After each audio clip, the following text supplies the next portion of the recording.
কৃষ্ণনগরবাসী সবাইকে বলে দিচ্ছি, গোপাল আর মন্ত্রীর ফুচকা খাওয়ার প্রতিযোগিতা কেউ দেখলে মিস করবে না। গোপাল, মন্ত্রী, তোমরা কি প্রস্তুত? হ্যাঁ মহারাজ, আমরা দুইজনই প্রস্তুত। তো খেলা এখানেই শুরু হলো। আমাকে জিততে হবে, তাড়াতাড়ি ফুচকাগুলো খেয়ে নি।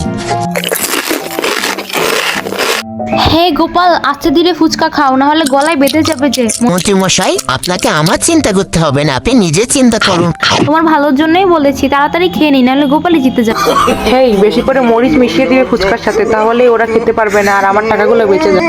আপনি ওই চিন্তা করবেন না মহারাজ, আমি ওই কাজ করে ফেলেছি। এই ফুচকাটা খেতে এত মজা কেন? চলো আমরা আরো কয়েকটা খেয়ে নিই। এই দাঁড়ান দাঁড়ান নবাব বাহাদুর, আমার কথা। চলো উজির বাংলাদেশের ফুচকা খায়।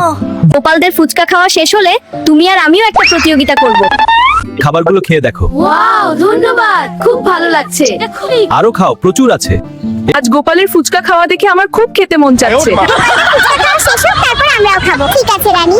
ফুচকা প্রতিযোগিতায় কে জিততো জানতে চাইলে অবশ্যই লাইফ উইথ মেনুকে সাবস্ক্রাইব করুন আর কমেন্টে জানান।